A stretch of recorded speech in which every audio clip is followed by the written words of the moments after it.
सुनो जी, प्रतीक आ रहा है अपनी नई नवेली दुल्हन को लेकर हनीमून के लिए। अभी उसी का फ़ोन था, नम्रता ने उत्साह के साथ कहा। सुमंत बिना कोई प्रतिक्रिया व्यक्त किए अखबार में नज़रें गड़ाए चाय की चुस्कियां लेते रहे। नैनीताल जैसे हिल स्टेशन पर रहने वालों के लिए मेहमानों के आने की खबर अखबार की चटपटी खबरों की तुलना में मामूली सी बात होती है। अपने यहाँ ही ठहरेंगे, नम्रता ने फिर से ध्यान आकर्षित करने का प्रयास किया। कब आ रहे हैं? खबर पूरी पढ़कर अखबार रखते हुए सुमंत ने निर्लिप्त भाव से पूछा। इसी महीने की 16 तारीख को 3 दिन का कार्यक्रम है, पर मैंने तो इसी दौरान मयंक के यहाँ जाने का कार्यक्रम बनाया था। बेचारा इतने सालों से कह रहा है।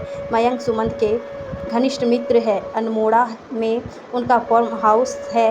काम के सिलसिले में वो अक्सर नैनीताल आते रहते हैं और हर बार दोस्त से मिलने उनके घर अवश्य आते हैं। 2-3 बार तो पत्नी के साथ भी आ चुके हैं। वो भी मियाँ बीवी दो ही प्राणी हैं। सुमंत की तरह उनके बच्चे भी विदेश में बस चुके हैं। वो जब भी आते हैं इतने आग्रह से सुमंत और नम्रता को अपने फार्म हाउस पर आने का निमंत्रण देते हैं कि अब तो ना जाने पाने पर उन्हें शर्मिंदगी होने लगेगी। पर क्या करें, सुमंत को अपने काम से फुर्सत ही नहीं है। अब इतने सालों में कार्यक्रम बना तो प्रतीक के आने की सूचना आ गई। प्रतीक नम्रता की मौसेरी बहन का बेटा है। नम्रता उसकी शादी में नहीं आ पाई थी, पर फ़ोन पर बधाई देते हुए उसने आग्रह किया था कि वह हनीमून मनाने नैनीताल आ जाए। और अब जब वह आ रहा है तो वो कहीं और कैसे जा सकते। नम्रता ने सुमंत को अपनी मजबूरी बताई तो वो मान गए। ठीक है, फिर कभी सही, कहकर वह तैयार होने चले गए और नम्रता खुशी खुशी प्रतीक और बहू के स्वागत की तैयारियां करने लगी। अतिथि देवो भव की भारतीय संस्कार नम्रता के कुछ ज़्यादा ही गहरे पड़े हुए हैं। इसीलिए आए दिन आने वाले मेहमानों की स्वागत आवभगत करते उसे जरा भी उकताहट नहीं होती, बल्कि दिल उल्लासा और स्फूर्ति से भर उठता है। वरना वही नित्य की नीरस दिनचर्या। सुमन तो सुबह के गए देर रात तक घर लौटते हैं। नम्रता भला टीवी मैगजीन और बाई के संग कितना वक्त बिताए। फिर ज़्यादातर मेहमान घूमने आते हैं जो सवेरे नहा धोकर निकलते हैं तो देर रात तक खाना खाकर ही लेटते हैं।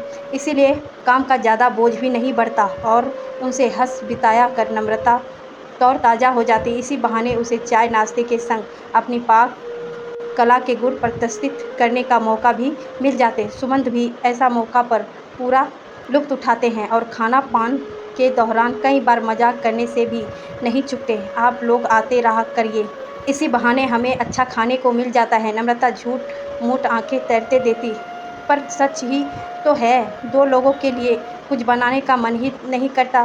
फिर सुमंत को डायबिटीज़ भी है, इसीलिए परहेज का पूरा ध्यान रखना पड़ता है। पर मेहमानों के आने पर 2 दिन उन्हें भी पूरा छूट मिल जाती है। सोचते हुए नम्रता जल्दी जल्दी पानी भरने लगी।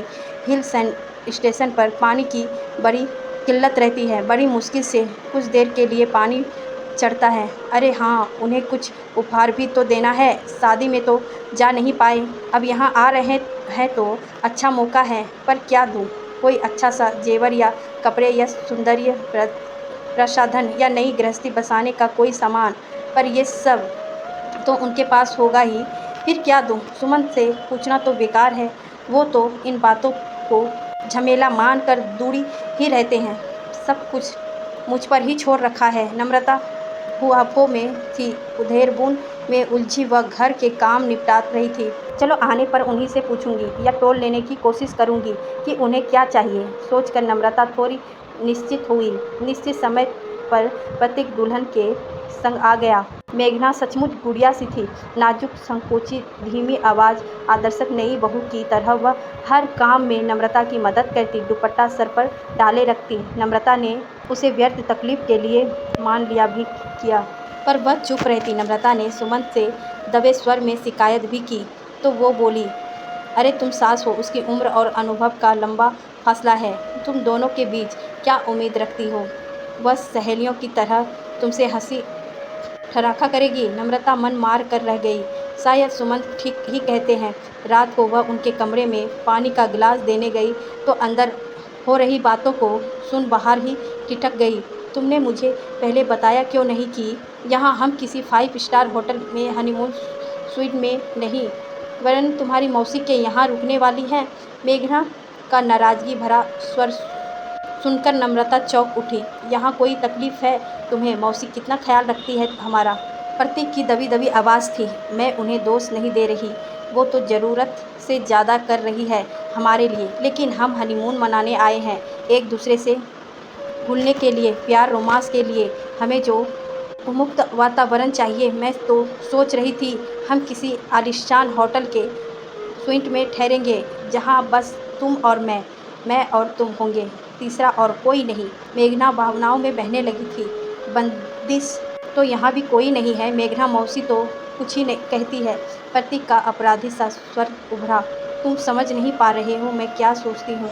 मौसी तो नहीं कहेगी, लेकिन मुझे तो लगता है ना, ब्याहता हूँ, ससुराल है, यहाँ मेरा संकोच जकड़े रहता है हर वक्त। तुमसे चुहल करते भी डर लगता है कोई देख ना ले।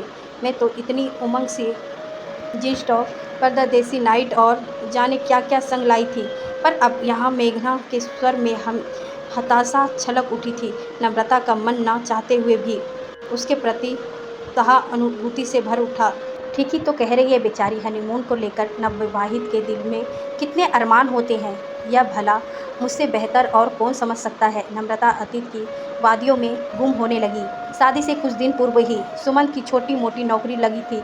हनीमून पर जाने जितना पैसा उनके पास नहीं है। ना जाने जानकर मुझे बहुत आघात लगा था।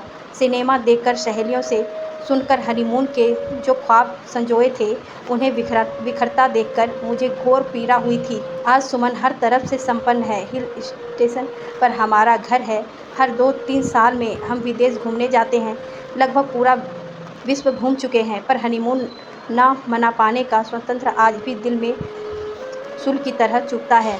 मैगजीन्स में जब हनीमून से जुड़े संस्करण पढ़ती हूँ तो दिल में एक खालीपन उतर आता है। इस मधुर एहसास से मैं क्यों वर्जित रही। आगे का वार्तालाप सुनो। बिना नम आंखों लिए नम्रता जाकर अपने बिस्तर पर लेट गई। सवेरे वह सोकर उठी तो सिर भारी हो रहा था। मेघना को उसकी बिगड़ी हुई तबीयत का एहसास हो गया।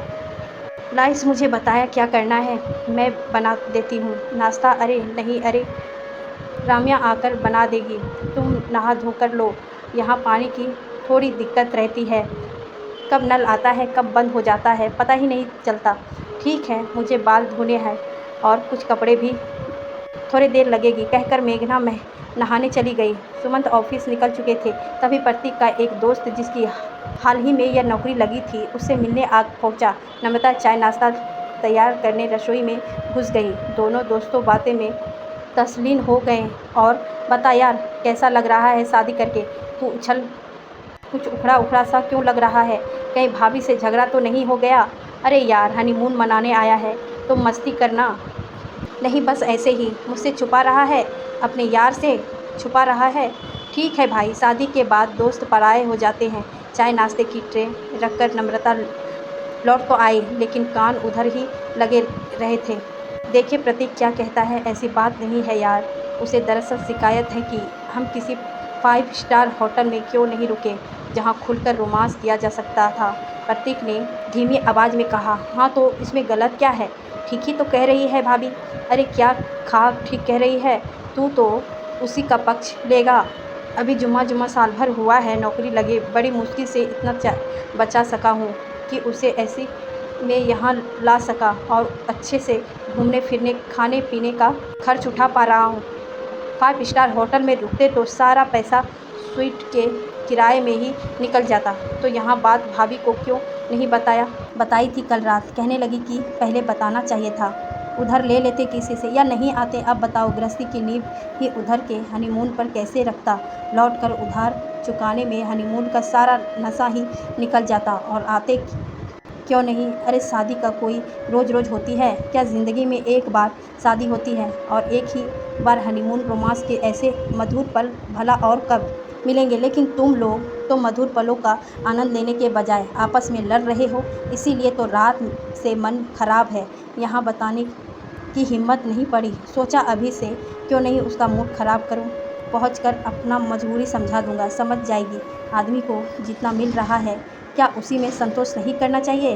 कल को और कमा लूँगा तो देखना, उसे प्लेन में देश विदेश घुमाऊँगा, महंगे से महंगे होटल में ठहराऊँगा, पर दोस्त अभी ये सब मेरी सामर्थ्य से बाहर है। चादर से बाहर पाँव निकालूँगा तो दुनिया के सामने नंगा हो जाऊँगा। प्रतीक के स्वर में हताहस उभर आई थी। दोस्त ने सत्वाना में उसकी पीठ थपथपाई और चला गया। अपनी आंखों में नमी महसूस कर नम्रता ने उन्हें तुरंत पोंछ डाला। प्यार भी कभी कभी कितना मजबूर हो जाता है। रात में नम्रता को मेघना सहानुभूति हो रही थी तो अभी प्रतीक से शायद दोनों अपनी अपनी जगह सही होते हुए भी कुछ मायने में गलत हैं। मेघना को समझना चाहिए कि पैसे बहुत कुछ होते हैं, सब कुछ नहीं होता। सुखी गृहस्थी जीवन के लिए एक स्त्री को पग पग पर समझौता करना होता है। अभी तो शुरुआत मात्र है। दूसरी ओर प्रतीक को चाहिए था कि वह मेघना को विश्वास में लेकर ही यहाँ आता। आकाश में ऊंची उड़ान भरते हुए पंछी के अचानक कतर दिए जाए तो वह लड़खड़ाएगा ही। फिर भले ही आप कितना ही सहारा दो, संभालने में वक्त तो लगेगा ही। नम्रता गहन सोच में डूब गई थी। वो दोनों घूमने निकले इससे पूर्व ही वह एक फैसला ले चुकी थी। बच्चे कहते हुए अच्छा तो नहीं लग रहा, पर मजबूरी है। दरअसल उनके एक घनिष्ठ दोस्त की बेटी की शादी अचानक तय हो गया है। लव कम अरेंज वाला मामला है तो हमें कुछ दिनों के लिए वहाँ जाना पड़ रहा है। तुम चाहो तो यहाँ रुक सकते हो, मैं चाबी दिए जाती हूँ, लौटते वक्त पड़ोस में दे जाना। नहीं मौसी, उसकी ज़रूरत नहीं है, आप निश्चिंत होकर जाइए, हम अभी होटल में शिफ्ट हो जाते हैं। वैसे भी पूरा दिन तो हम बाहर ही रहते हैं। प्रतीक के बीच में ही अपना मत रख दिया कीजिए। सब कुछ नम्रता की योजना के अनुसार हो रहा था।